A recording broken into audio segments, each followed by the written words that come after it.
بسم اللہ الرحمن الرحیم۔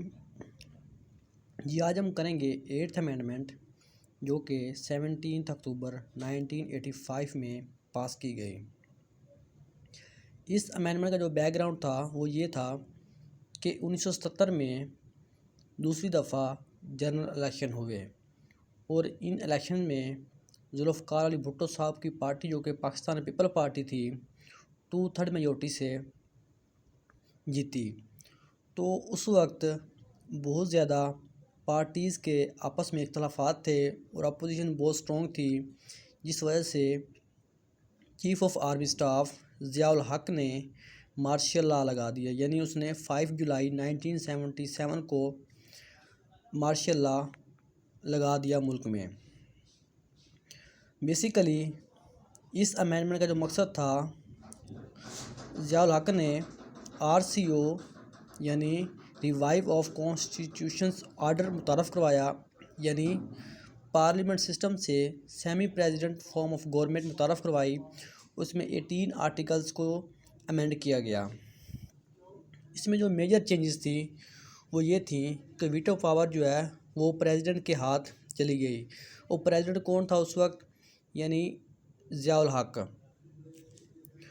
تو یعنی جو پارلیمنٹ میں جو بل پاس ہوگا وہ بل پریزیڈنٹ کے پاس جائے گا، اگر وہ اسے پاس نہیں کرتا تو واپس پر وہ بل پارلیمنٹ جائے گا اور 2/3 میجورٹی سے اوور رائٹ کرے گا۔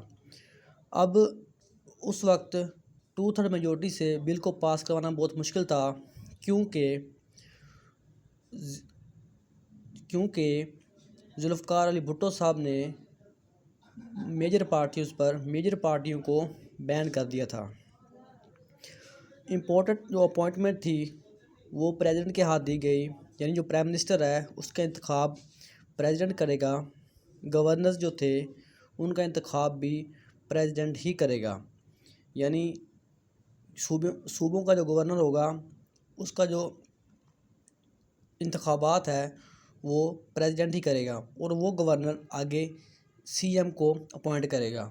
اس کا مطلب یہ ہوا کہ جو CM ہوگا کسی بھی صوبے کا وہ بھی پریزیڈنٹ کا آدمی ہی ہوگا۔ اور ڈیزولوشن آف اسمبلی جو تھی وہ بھی پریزیڈنٹ کے ہاتھوں ہی چلی گئی اور نیشنل سیکورٹی کونسلز یعنی NSC کو ختم کر دیا گیا۔ 52 یعنی 58 2B جو آرٹیکل تھا اس کو لاگو کیا گیا، یعنی پارلیمنٹ فارم سے پریزیڈنٹ فارم ٹرانسفر ہو گیا۔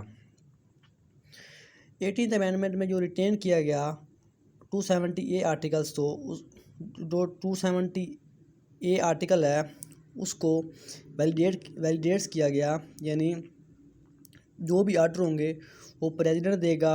آرڈیننس کے martial law regulations, martial law order ہوگا، ریفرینڈم آرڈر ہوگا، RCO۔ اصل میں اس امینڈمنٹ کا جو مین جو امپورٹنٹ جو چیز تھی وہ RCO ہی تھی، یعنی ریوائیو آف کانسٹیٹیوشنز آرڈر۔ یعنی اس امینڈمنٹ نے جو کانسٹیٹیوشن تھا 1973 کا اس کو ہی چینج کر دیا تھا۔ تو یہ تھی جی 8th امینڈمنٹ جو کہ 17 اکتوبر 1985 کو پاس کی گئی۔